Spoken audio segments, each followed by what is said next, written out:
तो hello everyone. आज हम बात करेंगे ऑटोडेस्क फ्यूजन में अपने थर्ड सिमुलेशन के बारे में। ये बहुत ही इंटरेस्टिंग टॉपिक है जिसका नाम है इलेक्ट्रॉनिक्स कोडिंग सिमुलेशन। ये एक ऐसी प्रोसेस है जो हमें हेल्प करती है इलेक्ट्रॉनिक्स कंपोनेंट्स के थर्मल परफॉर्मेंस को एनालाइज करने में। और हम ये इंश्योर कर सकते हैं जो हमारा कंपोनेंट है वो इन्वायरमेंट के साथ या फिर अपने दूसरे कंपोनेंट्स के साथ वो कैसा परफॉर्म कर रहा है। ठीक है? जिसमें हम ओवरहीट को चेक करते हैं, अपने टेम्परेचर को चेक करते हैं अलग अलग कंपोनेंट्स को। इसमें बहुत सारी चीजें हैं। तो चलो शुरू करते हैं आज का वीडियो। तो आज का वीडियो शुरू करने से पहले मेरे पास एक पीडीएफ, एक वर्ड फाइल है, आप इसको देख सकते हो। आज हम इसी को सॉल्व करेंगे फ्यूजन 360 में, इसी को हम स्टडी करेंगे। तो आप सारी चीजें देख सकते हो, सेटअप देख सकते हो कि कैसा हमें आज यूज करने वाले हैं, कैसे कैसे स्टडी पे आज हम सिमुलेशन करने वाले हैं। ये इनके सारे डायमेंशन दे रखे हैं। ये एक सिंपल सा वॉल है, उसके उसके साथ एक पाइप यू शेप के साथ बेल्ट होके चिपका हुआ है, उस पर माउंटेड है। और ये पाइप की डायमेंशन, डायमीटर्स, थिकनेस वगैरह सब कुछ दे रखी है। कटआउट्स दे रखे हैं। कटआउट्स क्या होते हैं? कटआउट्स आप ये देख सकते हो, छोटे छोटे आपको कट्स दिख रहे होंगे। ये छोटे छोटे कट्स दिख रहे होंगे यहाँ पर आपको, इसको हम कटआउट्स बोलते हैं। ठीक है, तो ये सारी चीजें हमें दे रखी है। इनमें पैटर्न नोटेशन दे रखा है कि हमें कितने पैटर्न्स लेने हैं, हॉरिजॉन्टल डायरेक्शन में कितने पैटर्न लेने हैं हमें, वर्टिकल डायरेक्शन में, लेंथ और ब्रेड्थ की साइड में। और ये हमारा क्वेश्चन है जिसमें आज हम यूज करने वाले हैं इनकोडल 625 निकल क्रोमियम मोलिब्डेनम एलॉय। इनकोडल 625, आपको नहीं पता तो मैं बता दूं, इनकोडल 625 यूज होता है। इसके साथ एल्यूमिनियम मिक्सचर का यूज होता है प्लेन्स की बॉडी बनाने में। जो एरोप्लेन्स के जो बॉडी बनते हैं, उनके स्ट्रक्चर बनते हैं, उसमें इनकोडल 625 का यूज होता है। इसकी डेंसिटी वगैरह हमें दे रखी है। Density, elastic modulus, Poisson ratio, yield strength, ये सारी चीजें हमें यहाँ दे रखी है। ग्रेविटेशनल कांस्टेंट, यहाँ पे हम थोड़ा सा डीप में जा रहे हैं, 9.807 मीटर पर सेकंड स्क्वायर दे रखते हैं। और ambient temperature, so ambient temperature basically environment temperature है जो हमें 35 डिग्री सेल्सियस दे रखा है। और इसमें आपको दे रखा है कि थर्मल लोड्स कितना है, 250 जूल से। ठीक है, उसके बाद फिर वो हमें थर्मल लोड्स 250 जूल से, देन सरफेस ऑन हीट कितना है, पाइप पे कितना है, ये सारी चीजें यहाँ पे दे रखी है। और यहाँ पे एक मेन चीज है, नोट आप पढ़ो, no heat sink of fan is installed in the cooling process of overall system. यहाँ पे हम हीट सिंक का यूज नहीं करेंगे, फैंस का यूज नहीं करेंगे। ठीक है, आगे और ऐसी वीडियो लाएंगी जिसमें हम हीट सिंक और फैन का यूज करेंगे। तो पहले इसको देख लेते हैं। ठीक है, यहाँ पे हमें क्या क्या निकालना है, ये आप वीडियो पॉज करके पढ़ सकते हो या फिर पीडीएफ को डाउनलोड करके पढ़ सकते हो, जो कि डिस्क्रिप्शन में लिंक है। यहाँ पे हमें 6 चीजें निकालनी है। सबसे पहले maximum and minimum velocity of air flow and flow lines. जो एयर फ्लो है उसकी मैक्सिमम और मिनिमम वैल्यू निकालनी है हमें। Direction of flow inside the pipe, हमें पाइप के अंदर अगर हम स्लाइस करके देख पाए तो हमें direction of air flow line निकालनी है। फिर कंपोनेंट के मैक्सिमम एंड मिनिमम टेम्परेचर हमें ये भी देखना है। और फिर temperature of component eight coordinates, हमें इस कोऑर्डिनेट पे, ये कोऑर्डिनेट्स आपको दे रखा है 1480, माइनस 46.20, -812, इस कोऑर्डिनेट्स पे हमें टेम्परेचर देखना है ऑफ कंपोनेंट। तो ये कैसे देखना है ये मैंने आपको बताया था, इसमें हम point probe and surface probe का यूज करने वाले हैं। The range of surface at the middle slice section of the whole model, including wall and pipe, तो हमें रेंज ऑफ सरफेस टेम्परेचर देखना है। ठीक है, हम स्लाइस करके हम चेक करेंगे। And analyse the study and mark some temperature points that should indicate in the temperature range. तो हमें टेम्परेचर चेक करना है कुछ पॉइंट्स पे। हम 2-3 पॉइंट्स के ऊपर सरफेस प्रोब से या फिर पॉइंट प्रोब से हम टेम्परेचर की वैल्यू चेक करेंगे। ठीक है। और इसमें दे रखा है the minimum value of the air temperature would be third step of air temperature. तो हम फर्स्ट और थर्ड मीन्स अगर हमारी कोई भी एक मैक्सिमम वैल्यू है, उसके बाद फिर सेकंड मैक्सिमम और थर्ड मैक्सिमम, तो हमें फर्स्ट और थर्ड मैक्सिमम वैल्यू के बीच में कंपेयर करना है कि कितना आ रहा है, और फिर हम चेक करेंगे। At last try to compare study result with air temperature and component temperature for the maximum value and the second value of the range of interest। तो ये रेंज ऑफ इंटरेस्ट क्या है, ये हम आगे चलते वीडियो में देखेंगे। बट हमें जो कंपेयर करवाना है वो air temperature and component temperature को कंपेयर करवाना है। तो चलो शुरू करते हैं।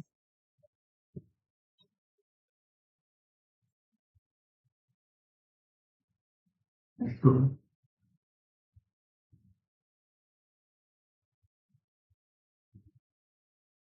जब हम जो मैंने आपको जो डेटा दे रखा है पीडीएफ में, आप जब इसको सॉल्व करोगे और उससे जब मॉडलिंग करने की कोशिश करोगे तो आपका मॉडल कुछ ऐसा बन के आएगा।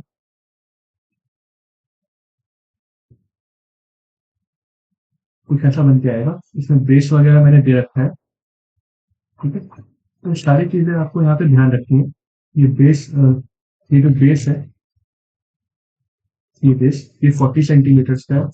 ये आप देख लेना, पीडीएफ में सब लिखा है। तो चलो शुरू करते हैं, चलते हैं अपने सिमुलेशन में।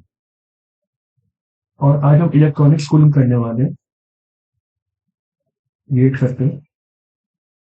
ठीक, आप यहाँ पे येलो पॉइंट देख रहे होंगे। ठीक है, इस येलो पॉइंट पे जैसे आप डबल क्लिक करोगे तो ये ग्रेविटी है। ठीक है, ग्रेविटी यहाँ पे देख सकते हो 9.807 मीटर पर सेकेंड स्क्वायर। जो हमें वैल्यू दे रखी थी, जो हमें पीडीएफ में दे रखा था, वही सेम चीज है। आप इसको चेंज भी कर सकते हैं। तो हमें जो पीडीएफ में दे रखा है हम उसके अकॉर्डिंग चलेंगे। नेक्स्ट है मटेरियल। आपको याद होगा मटेरियल हमने यूज किया था इनकोन 625। ठीक है, तो हम हर जगह सेम मटेरियल यूज करने वाले हैं, इनकोन 625। ठीक है, ये हो गया। अब हमें अपने पीडीएफ पे फिर से देखना पड़ेगा। हमारे पीडीएफ में हमें सब कुछ दे रखा है, थर्मल लोड्स वगैरह दे रखे थे। सरफेस ऑफ पाइप पे हमारा थर्मल लोड था, वो देखो अब यहाँ पे लोड जो है वो वेबर में दे रखा है डब्ल्यू। ठीक है, यहाँ पे डब्ल्यू देख सकते हो। इसको हमें चेंज करना है, तो जैसे हम चेंज यूनिट पे क्लिक करेंगे तो जूल्स पर सेकंड। ठीक है, इसमें आ चुकी है वैल्यू। अब हमें जो वैल्यू दे रखी है 250 जूल्स पर सेकंड, उसमें हम कर देंगे ओके। ठीक है, ये हो रखी है। और वॉल पे भी हमें कुछ वैल्यू दे रखी है।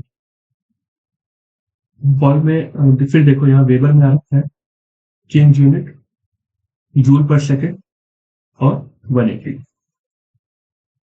इनमें क्वेश्चन भी दे रखा था। ठीक है, यहाँ नीचे हमने कोई वैल्यू नहीं दी है क्योंकि हमें मेन स्टडी तो पाइप एंड वॉल की करनी है। चलो ठीक है, तो शुरू करते हैं। अब यहाँ पे आप एक चीज देखोगे, थ्रेशोल्ड टेम्परेचर। तो थ्रेशोल्ड की अभी कोई जरूरत नहीं है, लेकिन मैं आपको बता देता हूँ। थ्रेशोल्ड पे जैसे आप क्लिक करोगे तो यहाँ पे जैसे जैसे बॉडी 1 है 2 है, ये सारी ये बॉडी का नाम ऊपर नीचे हो सकता है। तो यहाँ पे हम एक मैक्सिमम टेम्परेचर सेट कर देते हैं कि हमें मैक्सिमम कितना टेम्परेचर चाहिए। ठीक है, तो अब देखो हमने हमने पाइप पे टेम्परेचर लिया था 250 जूल्स पर सेकंड, वॉल पे लिया था 150 जूल पर सेकंड। तो एक काम करते हैं 500 500 और मैक्सिमम टेम्परेचर सेट कर देते हैं।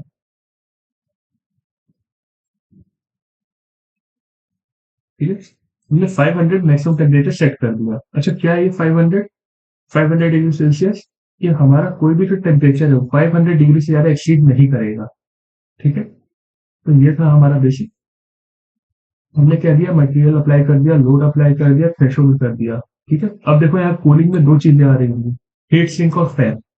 पर याद करो हमारे क्वेश्चन में एक नोट था, नो हीट सिंक और fan is install in the cooling process of overall system. ठीक है, ना हमने फैन का यूज किया ना हमने हीट सिंक का यूज किया है। आएंगे ऐसे क्वेश्चन फर्दर, जो वीडियो है उसमें आएंगे, इसमें हम यूज करेंगे। नेक्स्ट चलते हैं एनवायरमेंट। एनवायरमेंट में दो चीजें होती है, added gravity and ambient temperature. ठीक है, अब यहाँ पे हमने ग्रेविटी को देखिए, ग्रेविटी हमने 9.807 था, वो हमने सेट किया था। एम्बिएंट टेम्परेचर आपको यहाँ पे क्वेश्चन में 35 डिग्री सेल्सियस था, ठीक है। आप इसकी वैल्यू भी यहाँ पे चेंज कर सकते हो, केल्विन में चाहिए, फ़ारेनहाइट में चाहिए, सेल्सियस में चाहिए, या जो भी आपको चाहिए उसमें कर सकते हो। हमने 35 डिग्री सेट किया था, ठीक है। तो हमारा जो लोड सेटअप है वो कंप्लीट हो चुका है। एक बार फिर से आपको दिखा देता हूँ यहाँ ब्राउजर में।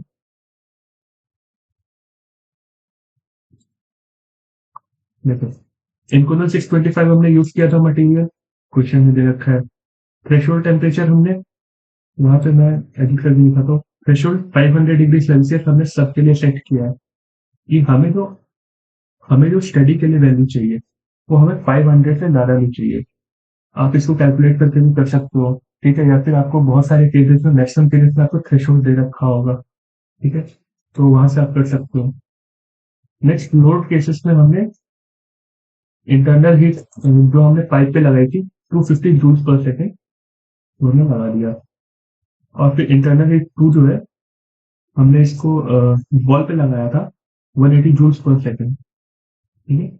एनवायरमेंट पर हमने ग्रेविटी रखी है और एम्बिएंट टेम्परेचर रखा है, तो हमारी सारी चीजें सेट हो चुकी है, ठीक है। हमें यहाँ पे लोड कुछ नहीं करना, सेटिंग्स कुछ नहीं करना, सीधे यहाँ पे देखो precheck the study setup has all the information required, यहाँ पे ग्रीन मार्क हो रखा है। चलो इसको सॉल्व करते हैं, सॉल्व। और बस अब हमें वेट करना है। आप यहाँ से देख भी सकते हो अपना स्टेटस।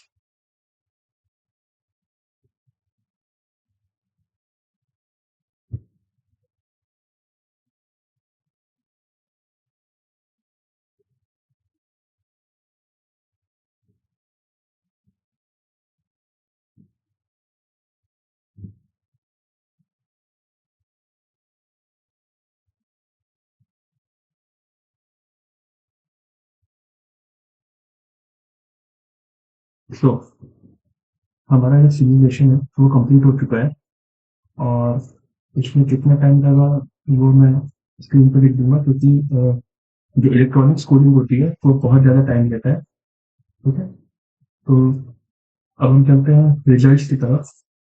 रिजल्ट पे जाएंगे। इसका रिजल्ट देखने का तरीका थोड़ा सा अलग है। आप जैसे रिजल्ट्स पे क्लिक करोगे तो ये 2-4 सेकंड का टाइम लेगा, और फिर आप डिस्प्ले पे रिजल्ट पे जैसे क्लिक करोगे तो ये लोड हो रहा है।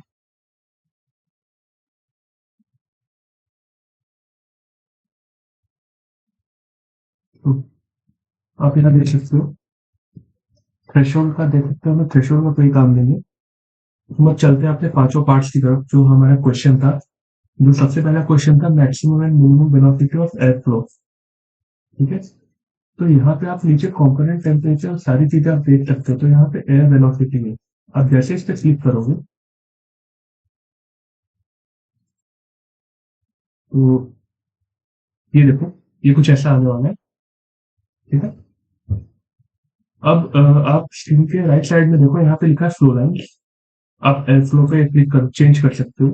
तो एयर फ्लो की जो मिनिमम वेलोसिटी है वो 0 है, और मैक्सिमम है 0.94 मीटर से पर सेकेंड, ठीक है। तो यही था हमारा एयर वेलोसिटी, जो हमारा फर्स्ट पार्ट है, जिसमें हमें ये कैलकुलेट करना था कि maximum and minimum velocity of the flow, ठीक है। अब हमें डायरेक्शन निकालना है, ठीक है, पाइप्स के अंदर। तो मैं फ्रंट व्यू से दिखा देता हूँ आपको। तो पाइप्स के अंदर हम ऐसे तो नहीं पता चल रहा हमें, अगर कुछ डायरेक्शन है तो भी नहीं पता चल रहा, तो उसके लिए हम क्या देखेंगे। आप नीचे वाले पाइप में कुछ डायरेक्शन देख पा रहे होंगे, तो बेटर है कि हम इसको स्लाइस कर देते हैं। कटिंग प्लेन पे जाएंगे और इस सरफेस हम सिलेक्ट करके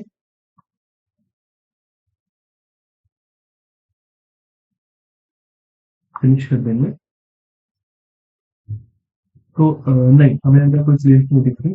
तो हमें क्या निकालना था, direction of air flow inside pipe is visible. अब विजिबल तो हमें हो नहीं रही है, ठीक है, हमें कहीं कहीं विजिबल हो रही है। तो इस पार्ट को हम करते हैं स्किप।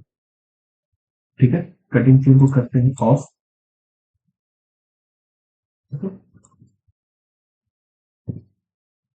अब यहाँ पे आप देख सकते हो, मैं आपको पहले थोड़ा सा एक्सप्लेन कर देता हूँ।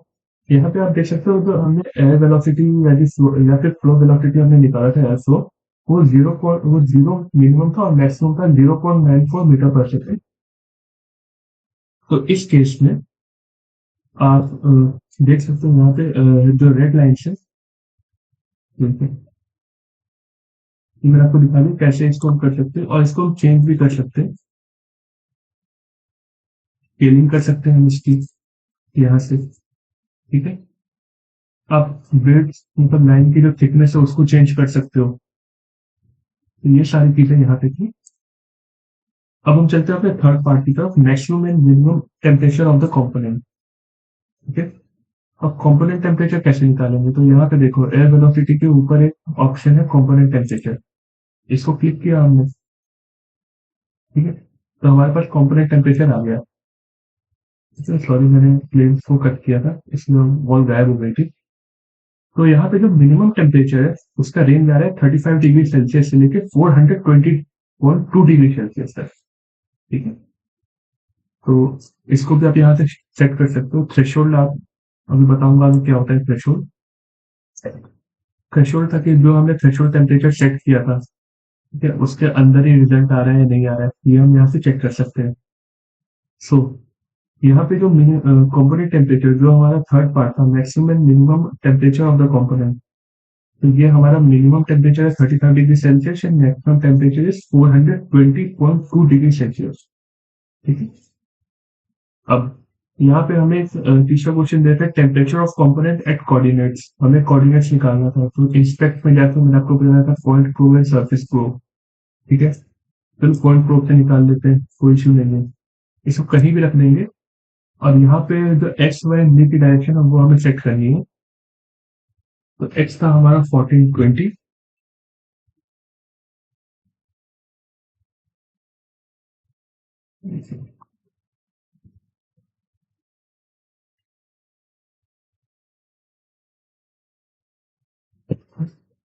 यहाँ पे हम एक्स की वैल्यू रख देंगे।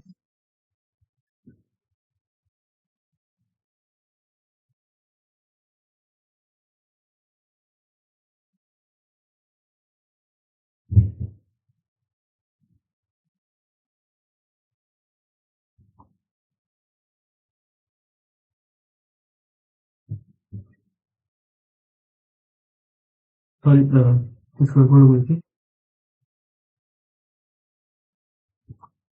यहाँ पे हम कोई दूसरा पॉइंट ले लेते हैं। सपोज यहाँ पे हम ले लेते हैं 96 एक्स पे, वाई पे हम ले लेते हैं 64। ठीक है, और जेड पे हम 73.92 ले लेते हैं। वो मैं क्वेश्चन में चेंज कर दूंगा। तो आप ऐसे किसी भी पॉइंट पे वैल्यू निकाल सकते हो, इसको चेंज करके, जैसे आपको अगर आगे पीछे करना हो।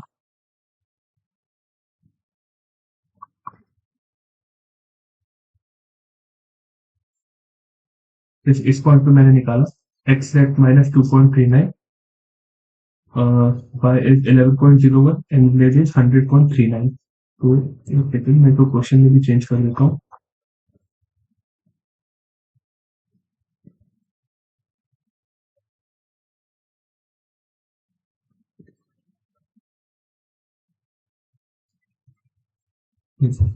तो मैंने पीडीएफ में चेंज कर दिया है। तो आप ऐसे किसी भी कोऑर्डिनेट्स पे टेम्परेचर निकाल सकते हो। ठीक है, इसके बाद हमें रेंज निकालना मैक्सिमम मिनिमम टेम्परेचर का।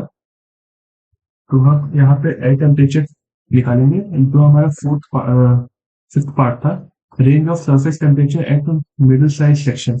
ठीक है, तो आप यहाँ पे एयर टेम्परेचर देख सकते हो।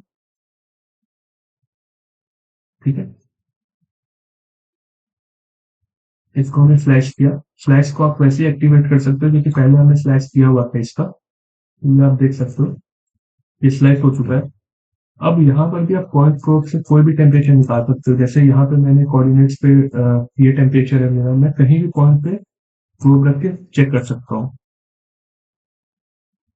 ठीक है, तो ऐसे हम कोई भी मतलब की रेंज निकाल सकते हैं, टेम्परेचर रेंज निकाल सकते हैं, मिनिमम एंड मैक्सिमम वैल्यू। जैसे हम इसको स्लाइस करेंगे, देखो रेंज तो 35 डिग्री और 420 डिग्री के बीच में रहने वाली है, ठीक है। बस हमें पॉइंट्स पे देखना है कि अलग अलग पॉइंट्स पे क्या वैल्यू आ रही है। जो हमारा फिफ्थ था कि हमें कहीं भी कोई भी हमें टेम्परेचर मार्क करना है, जैसे मैंने यहाँ पे देख लिया, इस पॉइंट पे देख लिया, ठीक है। आप कहीं भी मार्क करके देखोगे तो आपका जो टेम्परेचर आने वाला है, जो कोई भी टेम्परेचर आने वाला है वो इसी रेंज में आएगा, 35 डिग्री से लेकर 420.40 डिग्री सेल्सियस के बीच में। जो ब्लू वाला रीजन है ना, इसका टेम्परेचर आपको यहाँ पे दिख रहा होगा लेजेंड में, 35 डिग्री से 112 डिग्री के बीच में लाई करेगा। और जो येलो पार्ट है, जो आप पाइप के अपर पार्ट में देख रहे हो येलो पार्ट, इसका टेम्परेचर 343 डिग्री से लेकर 420 डिग्री तक लाई करेगा, ठीक है। तो ये था बेसिकली। अब हम आते हैं अपने सबसे लास्ट फिफ्थ पार्ट पे। मैं इसको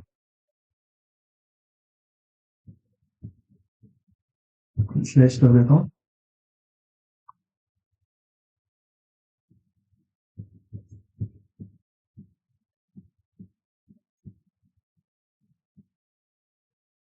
फिर मैंने एनालाइज कर दिया और जैसे हम पहले हमारा नॉर्मल रिजल्ट था वैसे आ गए। अब हमें कंपेयर करना है अपने एयर टेम्परेचर और कंपोनेंट टेम्परेचर को। तो उसके लिए हम क्या करेंगे, यहाँ पे कंपेयर का ऑप्शन दिख रहा होगा, इसको हम क्लिक करेंगे तो ऐसे हमारे पास दो विंडोज खुल के आ जाएंगे। तो स्टडी फर्स्ट में हम रखते हैं एयर टेम्परेचर को। और देखो, जैसे मैं यहाँ पे चेंज कर रहा हूँ, फर्स्ट विंडो में चेंज कर रहा हूँ, सेकंड में ऑटोमेटिक हो रहा है। तो इसको कैंसिल करने के लिए यहाँ पे जो आप सिंक्रोनाइज का ऑप्शन है, सिंक्रोनाइज में हम सिंक्रोनाइज लेवेंट को ऑफ करेंगे, सिंक्रोनाइज रिजल्ट टाइप को ऑफ करेंगे और सिंक्रोनाइज कैमरास को ऑफ कर देंगे। तो इससे क्या होगा कि जैसे हम किसी भी एक को चेंज करेंगे ना, ये देखो, एक को चेंज कर रहे हैं तो दूसरा चेंज नहीं हो रहा है, ठीक है। तो यहाँ पे हमें सबसे पहले हम एयर टेम्परेचर को कंपेयर करते हैं, ठीक है, कंपोनेंट टेम्परेचर से, ठीक है। तो एयर टेम्परेचर देखो, एयर टेम्परेचर क्या हमें क्या दिख रहा है, हमारे आसपास का जो टेम्परेचर है, जो मतलब थोड़ा सा एनवायरनमेंट का टेम्परेचर है, ठीक है। अगर आप ध्यान से देख पा रहे हो तो जो एयर है उसने एक ट्यूब तैयार कर लिया है आसपास, और उसके अंदर जो हमारा सिस्टम है तो उसके आसपास का टेम्परेचर, रिलेटिव टेम्परेचर जो एयर का है कंपोनेंट के रिस्पेक्ट में, वो सारी चीजें हमें यहाँ पे दिख रही हैं। हालांकि वैल्यू सेम है, वैल्यू में कोई चेंज नहीं आएगा। अब हाँ, कंपोनेंट टेम्परेचर से अगर आप एयर वेलोसिटी को आप कंपेयर करोगे तो कुछ ऐसा आएगा। एयर वेलोसिटी आपने इधर रख दिया, मैक्सिमम थ्रेशोल्ड आपने यहाँ पे रख दिया, तो आप सारी चीजें यहाँ पे देख सकते हो, ऐसे कंपेयर कर सकते हो, ठीक है। और हमें जो कंपेयर करना था वो करना था हमें जैसे फर्स्ट एंड थर्ड स्टेप पे। तो जैसे यहाँ पे 0.94 है और 0.56 है, ठीक है। तो आप इसके बीच में कंपेयर कर सकते हो। ये देखो, मैं इसको 0.56 पे ले आया, ठीक है। 0.56 से 0.94 के बीच में जो हमारा जो कंपेरिजन है वो कुछ ऐसा दिखेगा, ठीक है। यहाँ पे फ्लो लाइन्स की डायरेक्शन भी आप देख सकते हो, कुछ लाइन्स अपवर्ड की तरफ है, कुछ लाइन डायगनली है, ठीक है, कुछ लाइन्स नीचे है, देखो। और मैक्सिमम मैक्सिमम लाइन्स ऊपर है, ठीक है। तो एयर फ्लो को भी अगर आप चेक करना चाहते हो, देखो एयर फ्लो भी कुछ ऐसा ही रहने वाला है, ठीक है। 0.56 पे लाओगे तो थर्ड लाइन तक बहुत मुश्किल से एयर फ्लो आ रहा है, ठीक है। ऊपर वाले पार्ट पे हमारा एयर फ्लो सबसे ज्यादा रह रहा है। तो ये चीजें जो आप कंपेयर कर रहे हो ना, यही है मतलब कि कंपैरिजन करता है हमें कि मैक्सिमम थ्रेशोल्ड हो गया ऐसी एयर वेलोसिटी। मैं आपको और कंपेयर करके दिखा देता हूँ। जैसे air temperature plus component temperature को हमने कंपेयर किया यहाँ पे, और यहाँ पे हमने कंपेयर किया air velocity plus component temperature को, ठीक है। तो ये देखो, दोनों चीजें, दोनों में कुछ चीजें आपको कॉमन दिख रही होंगी। यहाँ पे जो हमारा कंपोनेंट है उसको हमने एयर के रिस्पेक्ट में किया, ठीक है। यहाँ पे जो हमने एयर टेम्परेचर और कंपोनेंट टेम्परेचर किया, और यहाँ पे हमने एयर को वेलोसिटी दे दी, ठीक है। तो हमने एयर को जो फ्लो दिया है वो जीरो जीरो से लेकर 0.94 मीटर पर सेकेंड तक दिया है, ठीक है। तो इससे हम कंपेयर कर पा रहे हैं। आप इसको चेंज करके देख सकते हो, ये देखो, आप जैसे इसको चेंज करोगे तो कहाँ पे जो 0.74 से 0.94 का रेंज है वो कहाँ पर लाई करेगा,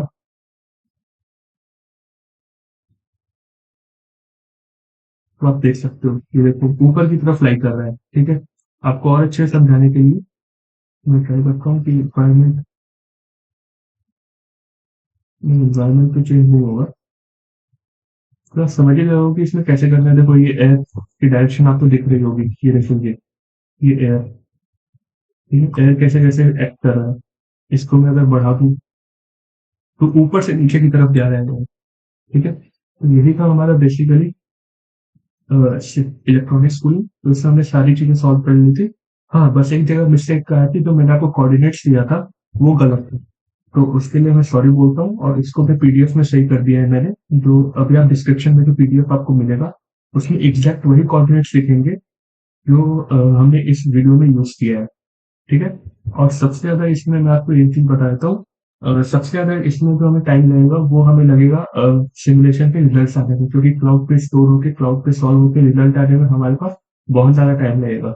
इसमें कितना टाइम लगा था, वो मैं लिख दूँगा, जो हमारा सॉल्यूशन वाला पार्ट था। जब हमने सिमुलेट स्टार्ट किया था सिमुलेशन, मीन्स जब हमने रिजल्ट स्टार्ट किया था और रिजल्ट के एंड तक हमें कितना टाइम लगा था, वो मैं वहाँ पे लिख दूँगा। तो यही था हमारा आज का वीडियो। अगर आपको कुछ कंफ्यूजन हो या फिर आपको पीडीएफ में कुछ प्रॉब्लम लगे, तो आप मेरे को लिख सकते हो डिस्क्रिप्शन में। मैं ज़रूर ट्राई करूँगा उसका सॉल्यूशन देने का। Thank you for watching.